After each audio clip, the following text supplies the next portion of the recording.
Hello दोस्तों, welcome back to LR chemistry YouTube channel. Chemistry की amazing सी दुनिया में आपका स्वागत है।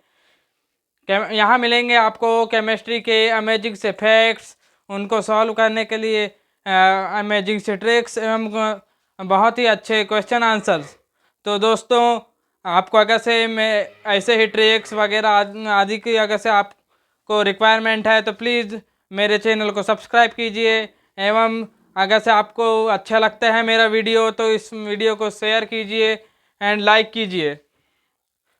तो दोस्तों, जैसा कि आप जानते हैं कि हमने स्टार्ट किया हुआ है एटॉमिक स्ट्रक्चर, जो कि आपके 11th क्लास का चैप्टर नंबर 2 है। और यह चैप्टर कंपटीशन एग्ज़ाम जहाँ का थोड़ा बहुत जनरल साइंस पूछा जाता है या फिर जहाँ केमिस्ट्री की रिक्वायरमेंट है वहाँ भी यह चैप्टर काफ़ी अच्छे से पूछा जाता है। तो दोस्तों, इसी के साथ साथ आपको ये भी बता दें कि यह चैप्टर आपके केमिस्ट्री के स्टार्टिंग और सबसे प्रमुखतः चैप्टर में से एक होता है। चाहे आप केवल इसे केमिस्ट्री के सीखने के दृष्टिकोण से भी यह चैप्टर आपके लिए काफ़ी महत्वपूर्ण चैप्टर है। तो दोस्तों, जैसा कि आप जानते हैं कि हमने पिछले वीडियोस में जो कि पहला वीडियो था वहाँ पर कणाद की थ्योरी कि कणाद का परमाणुवाद पढ़ा था हमने, जिसमें जैसा कि हम जानते हैं कि परमाणु को उन्होंने कण कहा था। उनका कहना था कि पदार्थों को छोटे छोटे टुकड़ों में तोड़ा जाए तो उन छोटे छोटे टुकड़ों को कण कहते हैं। तो उनको याद करने के लिए हमने एक ट्रिक बनाई थी। कणाद और कण एक ही शब्द से बनते हैं। ये देख लीजिए, कणाद को आप अगर से उसके आ की मात्रा और द हटा दें तो कण, मतलब इसी प्रकार से आप याद रख सकते हैं। कणाद ने क्या शब्द दिया? कण। कणाद ने क्या शब्द दिया? कण। कणाद ने क्या शब्द दिया? कण। इस तरीके से कणाद ने क्या शब्द दिया? कण। तो दोस्तों, इसी के साथ अब आगे बढ़िए। हमने इसके बाद सीधे कहाँ कूदे थे? हम कूदे थे सीधे परमाणुवाद के जनक सर जॉन डाल्टन के परमाणुवाद में। कहाँ कूदे थे? सर डाल्टन के परमाणुवाद में, जहाँ पर उन्होंने परमाणु का नामकरण किया था। किसका नामकरण किया था? परमाणु का। ये तो हमने ये पहले वीडियो का था। उसके बाद दूसरे वीडियो में हमने क्या पढ़ा था? हमने अगला जो पढ़ा था इलेक्ट्रॉन की खोज। तो इलेक्ट्रॉन की खोज एक कांच की पूरी नलिका थी, विसर्जन नलिका। उसमें कम दाब और उच्च ताप पर कम दाब और उच्च विभवांतर पर जो हमारे थॉमसन सर हैं उन्होंने प्रयोग किया था और उन्होंने कैथोड किरण को इंट्रोड्यूस किया था, जिन्हें बाद में उन्होंने इलेक्ट्रॉन का नाम दिया। बस हमने इतना पढ़ चुके थे। अब आज हम पढ़ेंगे अपना प्रोटॉन की खोज और साथ ही साथ न्यूट्रॉन की खोज और रदरफोर्ड का परमाणु मॉडल। ये तीन चीज़ें आज हम पढ़ेंगे। तो सबसे पहले स्टार्ट करते हैं हम प्रोटॉन की खोज। क्या स्टार्ट करेंगे अब हम? प्रोटॉन की खोज।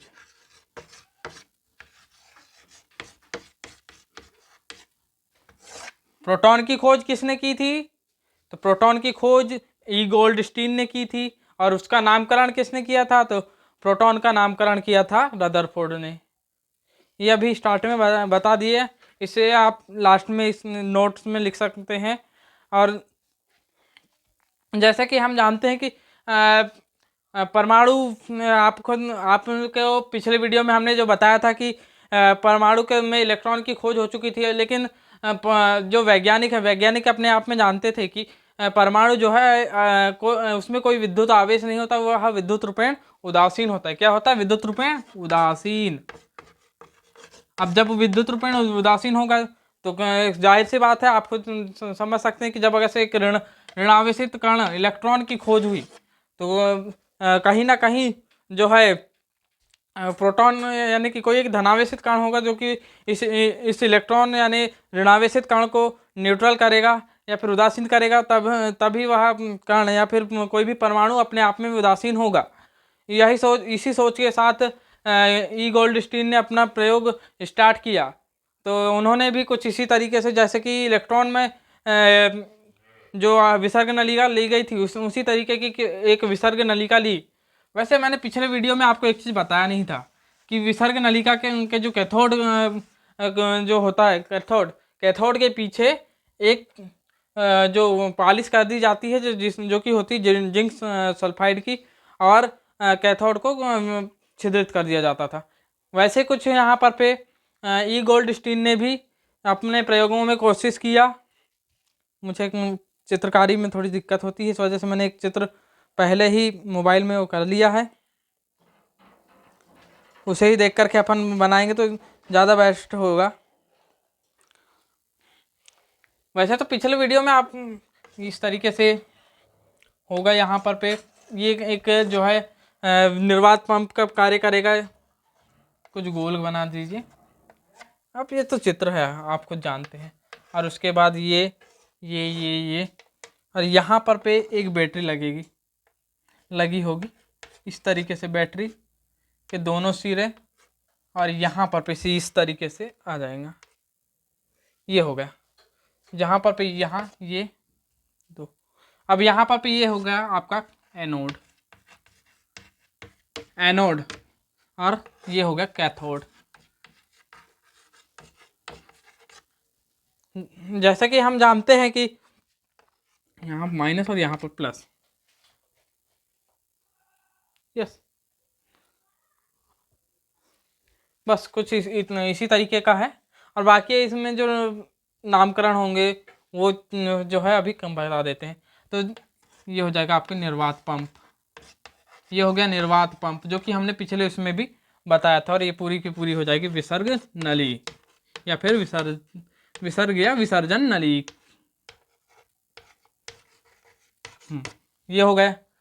तो दोस्तों, जैसा कि ये पिछले वीडियो में या फिर इलेक्ट्रॉन की खोज में हमने जाना था कि जो है जैसे ही बैटरी में करंट दिया गया और उच्च, वो भी करंट तब दिया गया जबकि निम्न दाब और उच्च विभवांतर पर जब करंट पहुंचाया गया, तो एनोड में से कुछ किरणें निकलकर कैथोड की ओर, सॉरी, कैथोड से किरणें निकलकर एनोड की ओर गई। जो तो जिस तरीके से आपको जानते हैं कि कैथोड से निकली ये किरणें, इसी वजह से मैंने बताया हुआ था आपको कि कैथोड से निकलने के कारण ही उन किरणों को कैथोड किरणें कहा गया।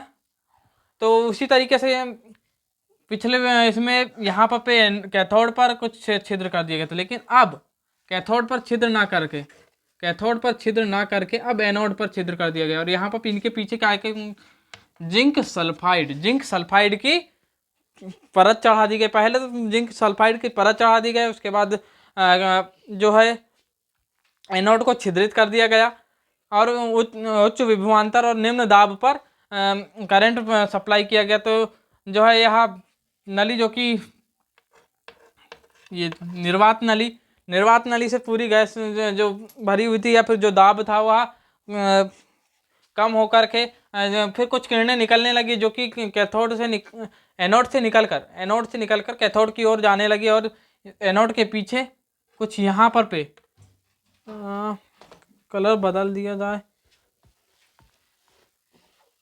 तो मेरे पास लाल कलर का वो नहीं है, नहीं तो यहाँ पर लाल प्रतिदीप्ति उत्पन्न होने लगी। कौन सी प्रतिदीप्ति उत्पन्न होने लगी? लाल, यहाँ लाल प्रतिदीप्ति उत्पन्न होने लगी। लाल प्रतिदीप्ति उत्पन्न हुई और जब स्टार्टिंग में इसकी तीव्रता कम थी, लेकिन जैसे जैसे समय बढ़ता गया तो तीव्रता बढ़ती गई। इस प्रकार से कैथोड एनोड से निकलने वाली किरणें कैथोड पर प्राप्त हुई। और जो है सर गोल्डस्टीन ने इस प्रकार एनोड किरणों की खोज की। अब आप समझ चुके होंगे किस प्रकार खोज हुई। कुल मिलाकर के यहाँ पर पे एक कांच की नलिका ली गई। ये पूरा सेटअप कांच का लिया गया। काय का लिया गया? कांच का। उसके बाद इस पूरे सेटअप में यह एक नलिका थी जिसमें कुछ दाब, गैसों का कुछ दाब भरा हुआ था। गैसों को निकालने के लिए उच्च विभवांतर और का प्रयोग किया गया, जिस कारण इसका दाब निम्न दाब में बदल गया, जो कि लगभग 0.01 mm लगभग। और जो उच्च विभवांतर था वो 10 के वोल्ट, किलो वोल्ट नहीं, 10,000 वोल्ट, 10,000 वोल्ट या फिर 10 किलो वोल्ट, ये भी कह सकते हैं आप। तो इतना विभवांतर रखा गया और इतना दाब रखा गया, तब जाकर के जो है एनोड से कुछ किरणें एनोड से निकली, जो कि कैथोड पर जाकर टकराई और एक लाल प्रतिदीप्ति उत्पन्न हुई। इस प्रकार कुछ समय पश्चात ई गोल्डस्टीन ने इन्हें एनोड किरणों का नाम दिया, और बाद में इन किरणों में एक कणी प्रकृति पाई गई। और कणी प्रकृति पाए जाने के कारण जो रदरफोर्ड ने कहा कि यह कुछ कणों से मिलकर बनी है यह किरणें, और इन कणों को ही रदरफोर्ड ने क्या नाम दिया? प्रोटॉन। क्या नाम दिया? प्रोटॉन। प्रोटॉन नाम किसने दिया? रदरफोर्ड ने। जबकि प्रोटॉन या फिर एनोड किरणों की खोज किसने की? तो ई गोल्डस्टीन ने की। तो दोस्तों ये रहा आपका प्रोटॉन की खोज। अब हम बता देते हैं आपको, अब नाम आ ही गया है रदरफोर्ड सर का, तो रदरफोर्ड सर का जब नाम आ चुका है तो हम अगला परमाणु मॉडल पढ़ेंगे। रदरफोर्ड सर का परमाणु मॉडल। किसका परमाणु मॉडल? रदरफोर्ड सर का परमाणु मॉडल। और रदरफोर्ड सर का परमाणु मॉडल, इसे आप दूसरे शब्दों में कह सकते हैं कि नाभिक की खोज। नाभिक की खोज।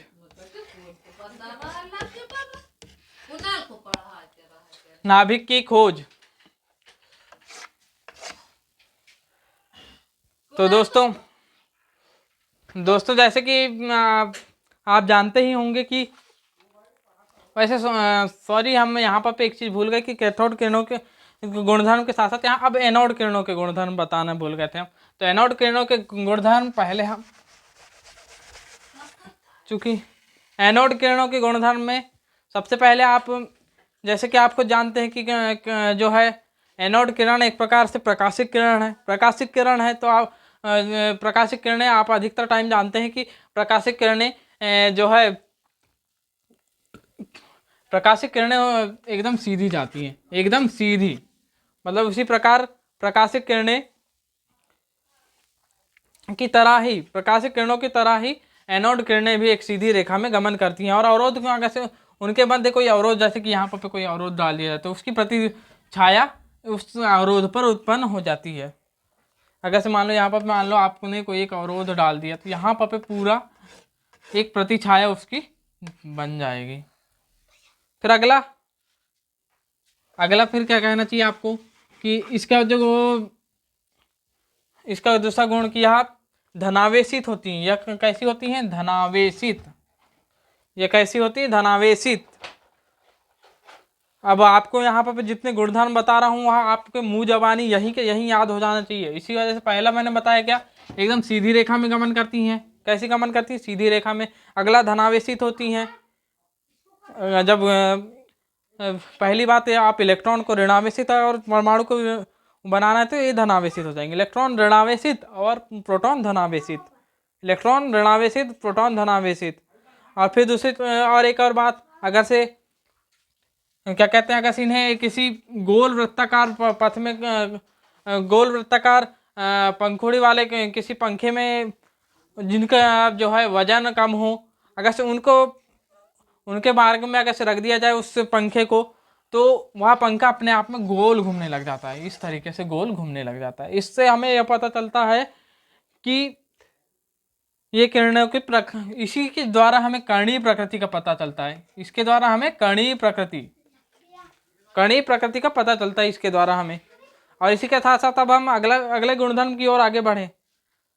आप अब यहाँ पर एक चीज़ आपसे पूछूं कि कणीय प्रकृति का हमें कैसे पता चलता है?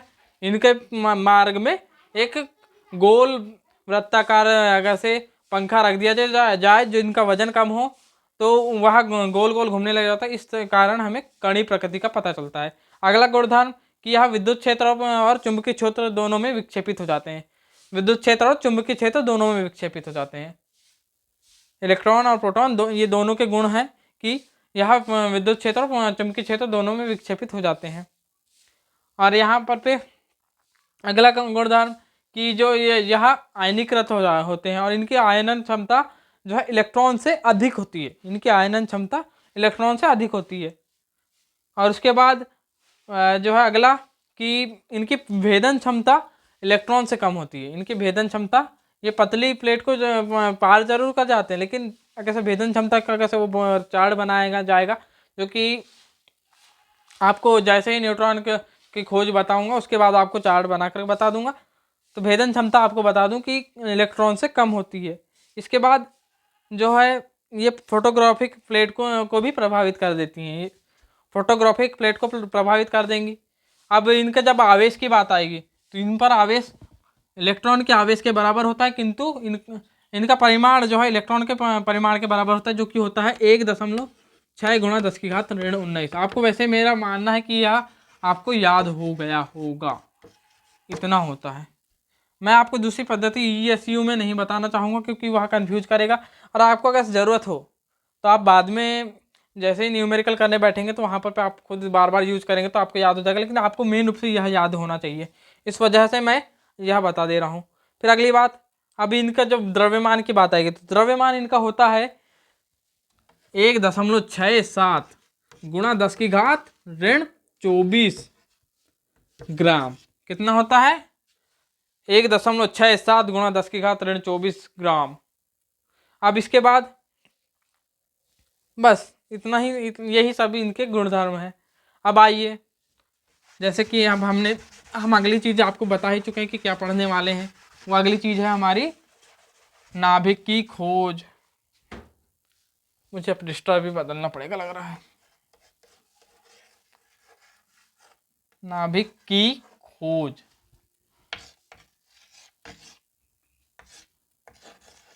नाभिक की खोज।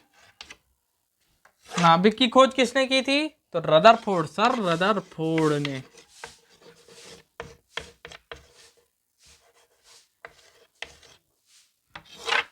अब किस प्रकार उन्होंने प्रोटॉन को प्रोटॉन नाम दिया, ये सब बातें भी अब हम इसमें आगे करेंगे।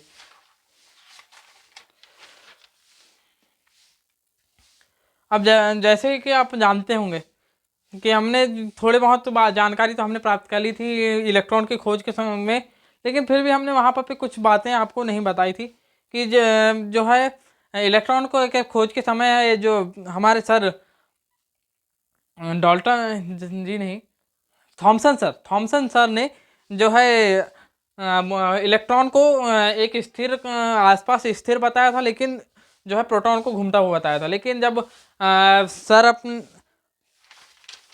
रदरफोर्ड सर ने जब अपना प्रयोग किया तो उन्होंने कुछ और ही पाया। अब उन्होंने क्या पाया, क्या क्या प्रयोग किए, अब हम आगे प्राप्त करेंगे उसकी जानकारी। सबसे पहले तो उन्होंने एक पतली सी पन्नी ली, गोल्ड की काई की पन्नी ली। सबसे पहले तो एक पतली सी पन्नी ली, आप सबसे पहले यहाँ रख देते हैं हम। गोल्ड की पन्नी ली। अब ये गोल्ड की ये पन्नी, अब ये पन्नी काय की थी? गोल्ड। काय की थी? सोने की, स्वर्ण पन्नी थी ये, स्वर्ण, जिसे अब हम अपने क्या कहते हैं केमिस्ट्री की भाषा में आगे चल करके आपको, या फिर अब आप पीरियोडिक टेबल याद ही कर लीजिए। कुछ कुछ चीज़ें आपको ये पीरियोडिक टेबल वाला चैप्टर तो हमने पढ़ाई चुके हैं, तो आपको हम सोचते हैं कि याद हो गए होंगे कुछ कुछ जो उनके प्रतीक हैं। तो ये स्वर्ण यानी सोने का प्रतीक चिन्ह ये है AU। अब इस पन्नी को लिया जो कि बहुत पतली थी, स्वर्ण पन्नी को लिया जिसकी त्रिज्या कितनी थी? 100 नैनोमीटर। 100 नैनोमीटर थी। मैं एक आध शॉर्ट वीडियो में आपको बता दूंगा कि जो लंबाई, ये है एक लंबाई की मात्रक है, तो लंबाई के मात्रकों को किस प्रकार बदला जाता है, ये सभी लंबाई मोटाई वगैरह ये सब एक ही मात्रक से नापे जाते हैं। तो ये सभी चीज़ें आपको आगे चलकर बता दूंगा। तो उन्होंने जैसे ही उन्होंने जो कि यह एक पन्नी, एक गोल आकार माना, उन्होंने इस पन्नी को एक प्रकार से पन्नी को जो एक परमाणु है, अब उन्होंने पन्नी के परमाणु को क्या माना? गोलाकार माना। ये बात हुई। फिर उन्होंने, अब इतनी बातें तो आपको पन्नी को देखते थे और उनको खुद को भी पन्नी को देखते थे। फिर इसके बाद उन्होंने अल्फा कण, जो कि अल्फा कण जो कि काय के बने होते हैं, अल्फा कण हीलियम धनावेश इसके बने होते हैं, हीलियम धनावेश के बने होते हैं अल्फा कण काय के बने होते हैं, हीलियम धनावेश के। अब उन्होंने कुछ एक किरणें उन्होंने जैसे कुछ इसके बाद उन्होंने अपने अल्फा कणों को बौछार इस तरीके से, जैसे कि मान लीजिए यह एक, मैंने बॉल भी नहीं ला पाया क्या, या फिर कुछ मान लीजिए यह एक स्वर्ण पन्नी है और यह एक, आप खुद देख सकते हैं, अल्फा कण है। तो उन्होंने जैसे उन्होंने ऐसा फेंका, तो उन्होंने जैसे ही फेंका तो उन्होंने ऐसे कणों को फेंकते से उन्होंने कुछ प्रेक्षण ऑब्जर्व किए। तो प्रेक्षण क्या क्या ऑब्जर्व किए, जो अधिकतर किरणें एकदम सीधी चले जाती हैं, इस तरीके से सीधी नहीं बन पाई, लेकिन आप खुद समझ सकते हैं कि यह सीधी सीधी निकल गई। कुछ एक किरणें ही जो है अपने मार्ग से विक्षेपित हो पाती हैं। दूसरा, पहली चीज उन्होंने क्या ऑब्जर्व किया कि अधिकतर किरणें अपने मार्ग में बिना विक्षेपित हुए सीधे सीधे निकल जाती हैं। फिर दूसरी चीज क्या ऑब्जर्व किया कि कुछ एक किरणें ही हैं जो कि जो है अपने मार्ग से विक्षेपित होकर अपना मार्ग बदल देती हैं, कुछ इस तरीके से ऊपर नीचे कुछ ऐसे अपना मार्ग बदल देती हैं। और उन्होंने कुछ और ऑब्जर्व किया, तीसरा ऑब्जर्वेशन उन्होंने प्राप्त किया कि कुछ बहुत ही कम, जो कि माना जाना चाहिए कि लगभग 20,000 किरणों में से एक किरण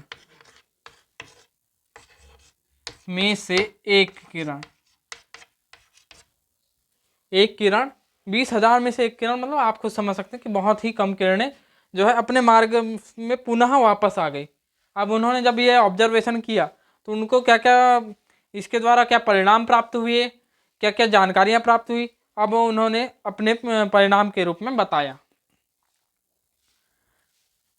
आपको समझ आ रहा है? अगर से मेरा कंटेंट आपको अच्छा लगता है तो प्लीज़ मेरे चैनल को सब्सक्राइब कीजिए, लाइक कीजिए, कमेंट कीजिए। और आपको बता देना चाहता हूँ कि अगर से आपको किसी तरीके के क्विज़ या फिर कोई ऐसे कंपटीशन एग्ज़ाम के लिए कोई साइंस या केमिस्ट्री को अपना लेवल बढ़ाना है, अपना लेवल की जांच करनी है, तो प्लीज़ मेरे टेलीग्राम चैनल को ज्वाइन कर लीजिए। वहाँ पर मैं डेली क्विज डालते रहता हूँ और MCQs वगैरह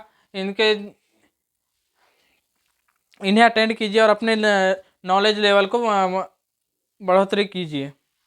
तो दोस्तों, जिसकी मैं साथ ही साथ बता दूं आपको कि मैं टेलीग्राम चैनल की लिंक आपके डिस्क्रिप्शन बॉक्स में डाल दूंगा और प्लीज़ दोस्तों ज्वाइन कीजिए।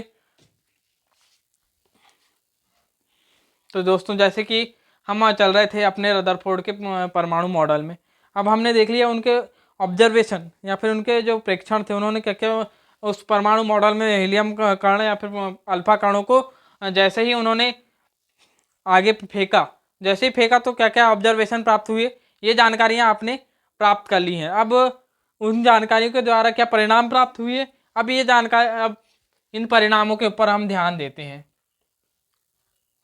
तो जैसे कि आप देख ही रहे हैं, अधिकतर उनका जो प्रेक्षण था कि अधिकतर किरणें जो है सीधी सीधी निकल जाती हैं। इसके पीछे उन्होंने यह अनुमान लगाया, यह परिणाम प्राप्त किया कि जो है परमाणु का अधिकतम भाग खोखला होता है। क्या होता है? परमाणु का अधिकतम भाग खोखला होता है। जैसे कि अधिकतर लोगों का दिमाग है खोखला, कुछ इसी तरीके का यहाँ पे होता है। बुरा ना मानिए, अब ऐसा है, अब कहने की बातें होती, बाकी अधिकतर लोगों का दिमाग किसी का कहीं चलता है कहीं नहीं चलता है। बाकी आइए अब इसमें, तो अधिकतर भाग खोखला होता है, इसी कारण से जो है किरणें सीधी सीधी निकल जाती हैं। फिर दूसरा प्रेक्षण जो उन्होंने प्राप्त किया था कि कुछ किरणें जो है अपने मार्ग से विचलित हो जाती, तो उसके पीछे उन्होंने ये दिया कारण कि जो है जो हीलियम या अल्फा कण जो है, अल्फा कणों में आपको देख रहे हैं कि धनावेश है। अल्फा कण में क्या कौन सा आवेश है? धनावेश है।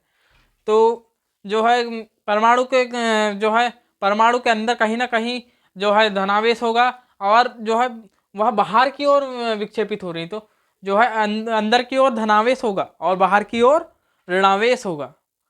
यह उन्होंने प्रेक्षण किया। अब तीसरा जो उन्होंने देखा कि बहुत ही कम किरणें अपने मार्ग से पीछे की ओर लौट जाती हैं, तो इससे उन्होंने सबसे मुख्य जो बात निकाली कि जो है परमाणु के केंद्र पर, और वह जितने भी किरणें थी वो केंद्र से ही जो है अपने आप में वापस हो रही थी। इस वजह से उन्होंने कहा कि जो अल्फा कण है वह अपने प्रतिकर्षण बल के कारण ही जो है विक्षेपित हो रहे हैं और पीछे की ओर आ रहे हैं। तो पीछे की ओर बीचों बीच या फिर जो नाभिक वाला भाग है वहाँ पर पे से ही आ रहे हैं वापस। तो उन्होंने कहा कि जो अब क्या कहना चाहिए आपको, धनावेश परमाणु का धनावेश केंद्र जो है उसके केंद्र पर है, धनावेश उसके केंद्र पर स्थित है। अब इन्होंने ये प्रेक्षण तो निकाल लिए। अब उन्होंने इन्हीं प्रेक्षणों के सहारे उन्होंने अपने एक परमाणु मॉडल प्रस्तुत किया। अब आएगा उनका परमाणु मॉडल में उन्होंने क्या क्या अपने जो परमाणु मॉडल सबके सामने रखा, वहाँ पर उन्होंने क्या क्या बात कही अब जान लीजिए। कि उन्होंने कहा कि परमाणु का धनावेश, अब आगे चल करके धनावेश के साथ साथ आप ये भी पढ़ेंगे द्रव्यमान संख्या, द्रव्यमान क्रमांक वगैरह, ये सभी चीज़ें आप परमाणु क्रमांक, द्रव्यमान संख्या, ये सभी चीज़ें पढ़ेंगे तो वहाँ पर आपको जानकारी ज़्यादा अच्छे से पता चलेगी। लेकिन उसके पहले आपको बता दूं कि जो अपने रदरफोर्ड सर हैं, रदरफोर्ड सर ने कहा था कि परमाणु का जो संपूर्ण धनावेश है और साथ ही साथ उनका संपूर्ण द्रव्यमान है, संपूर्ण द्रव्यमान उनके केंद्र पर स्थित होता है। और इसी केंद्र को उन्होंने क्या कहा, नाभिक। इस केंद्र को उन्होंने क्या कहा, नाभिक। सॉरी, यहाँ जगह की कमी बन रही, इस वजह से मैं, ये है उसका केंद्र, और इस केंद्र को उन्होंने क्या कहा, नाभिक। क्या कहा, नाभिक। रदरफोर्ड सर ने अब नाभिक तो कह दिया, अब लेकिन इसके बाद ही जो अगला उन्होंने जो अपने मॉडल में अगली बात कहा कि जो है परमाणु में जो है इलेक्ट्रॉन जो है स्थिर ना होकर अपने एक मार्ग में गति करते हैं। उस मार्ग को क्या कहते हैं, परमाणु के उस मार्ग को, परमाणु के इलेक्ट्रॉन के उस मार्ग को वृत्ताकार मार्ग में गति करते हैं। और यह गति उनके जो है एक आकर्षण बल और प्रतिकर्षण बल को संतुलित करेगा, जिसे उन्होंने क्या कहा, विद्युत आकर्षण बल का नाम दिया, और जिसके संतुलित करते हुए यह इलेक्ट्रॉन आपस में घूमते रहेंगे। यही रदरफोर्ड सर का परमाणु मॉडल था। अब रदरफोर्ड सर के परमाणु मॉडल के बाद हम अब आएंगे न्यूट्रॉन की खोज। अगली चीज अब हम पढ़ेंगे क्या, न्यूट्रॉन की खोज। कहाँ रख दी, ये रखा हूँ, न्यूट्रॉन की खोज। अब यहाँ पर कोई विसर्ग नलिका या फिर कोई ऐसी कोई सेटअप तैयार नहीं किया गया। साधारण सा एक क्या कहना चाहिए हमें कि न्यूट्रॉन की खोज तो एक दूसरे प्रयोग का जनक निकल गई। किसी और प्रयोग को करते करते हमें न्यूट्रॉन का कण मिल गए। अब वो कण कैसे कैसे मिले, तो जैसे कि अब रदरफोर्ड सर के परमाणु मॉडल के बाद हम जो सन 1912 चैडविक सर ने सन 1912 में जब अपने ऐसे ही प्रयोग कर रहे थे नॉर्मली, और वो एक उस समय तक कृत्रिम तत्वांतरण, मतलब कि कृत्रिम तत्वांतरण का अर्थ है कि एक तत्व के द्वारा कृत्रिम रूप से दूसरे तत्व का निर्माण करना। तो इसका विकास हो चुका था कि एक तत्व के द्वारा कृत्रिम रूप से या फिर मानव अपने कुछ बमबारी के द्वारा दूसरे तत्वों का निर्माण करता है। इस तरीके से कुछ प्रयोग कर रहे थे। तो उन्होंने जब बेरिलियम में अल्फा कणों की बौछार की तो उन्होंने पाया कि एक जो है अलग ही एक बेरिलियम के बाद एक दूसरा जो परमाणु प्राप्त हुआ वह कार्बन परमाणु प्राप्त हुआ। सिर्फ बेरिलियम के द्वारा नहीं, हमें दूसरे कणों के परमाणुओं के द्वारा भी प्राप्त हो सकता है, लेकिन हम यहाँ पर एक उदाहरण के रूप में बेरिलियम ले रहे हैं। तो बेरिलियम में जैसे ही अल्फा कणों की बौछार की गई तो वह कार्बन परमाणु पर जो है कार्बन परमाणु पे आकर रुक गया, और कार्बन परमाणु के साथ साथ एक अन्य कण प्राप्त हुआ जिसका आवेश तो कुछ नहीं था, यह एक उदासीन कण था, विद्युत रूपेण उदासीन रहा। और साथ ही साथ इसका जो द्रव्यमान था एक प्रोटॉन के द्रव्यमान के लगभग बराबर था। प्रोटॉन के द्रव्यमान के लगभग बराबर था। तो चैडविक सर ने जब इस कण के ऊपर ध्यान दिया, अध्ययन किया, और उसके बाद उन्होंने जो न्यूट्रॉन के को अपना खुद का एक नाम दिया, इस कण को एक नाम दिया जिसे क्या कहा गया, न्यूट्रॉन। क्या कहा गया, न्यूट्रॉन। कुछ दोबारा से आपको मैं यह जो प्रयोग था यह बताता हूँ। उन्होंने एक कृत्रिम तत्वांतरण के द्वारा बेरिलियम के ऊपर कृत्रिम तत्वांतरण के लिए बेरिलियम के ऊपर अल्फा कणों की बौछार की। काय की बौछार की? अल्फा कणों की। काय की बौछार की? अल्फा कणों की बौछार की। तो उन्होंने कार्बन परमाणु तो प्राप्त कर लिया, लेकिन साथ ही साथ एक अन्य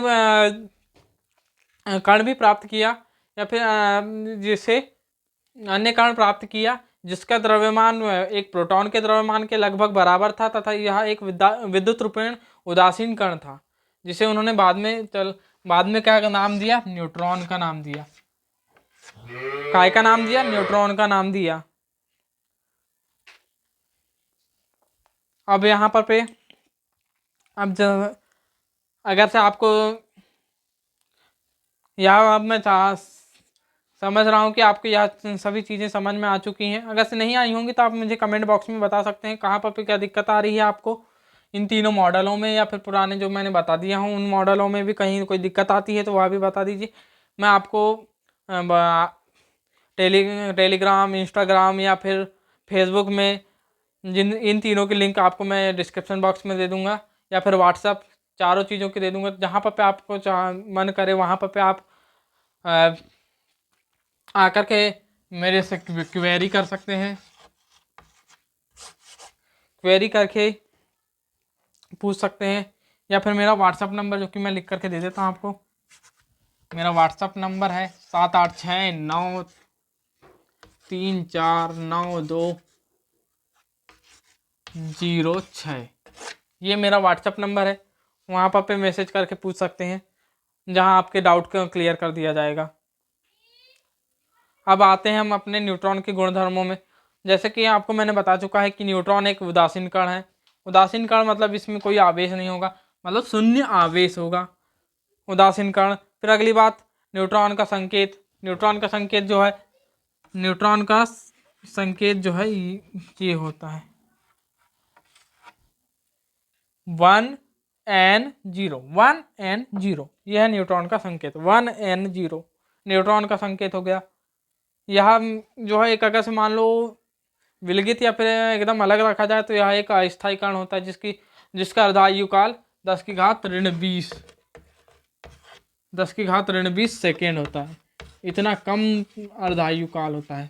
अब अर्धायु काल क्या होता है, यह आप 12वीं के चैप्टर नंबर 4 केमिकल काइनेटिक्स, रासायनिक बलगति की इस चैप्टर में पढ़ेंगे। अब आपको बताता हुआ चलूँ कि जो है इलेक्ट्रॉन और प्रोटॉन जैसे कि विद्युत और चुंबकीय क्षेत्र में विक्षेपित हो जाते थे, लेकिन यह विद्युत और चुंबकीय क्षेत्र में अपना व्यवहार उदासीन या फिर विद्युत और चुंबकीय क्षेत्र में एकदम सीधे सीधे चले जाएंगे। यह सभी चीज़ें जो है ये क्या कहना चाहिए, न्यूट्रॉन को उदासीन होने की एक प्रमाण देते हैं।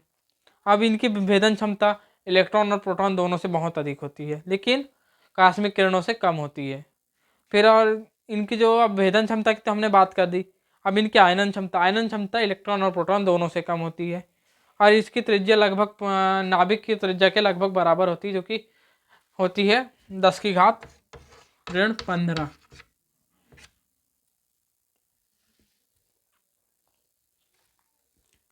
अब दोस्तों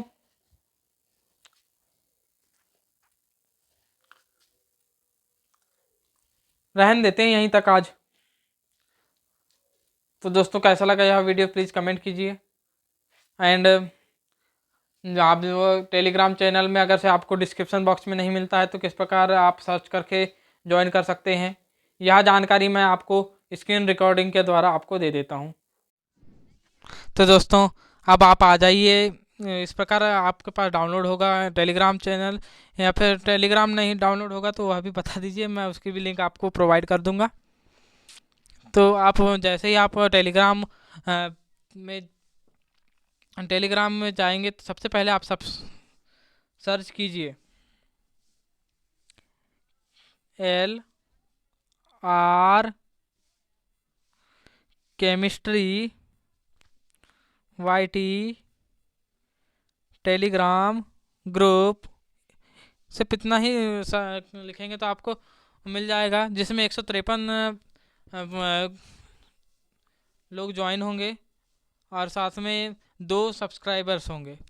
153 मेंबर्स और 2 सब्सक्राइबर्स। उसे ओपन कर लीजिए।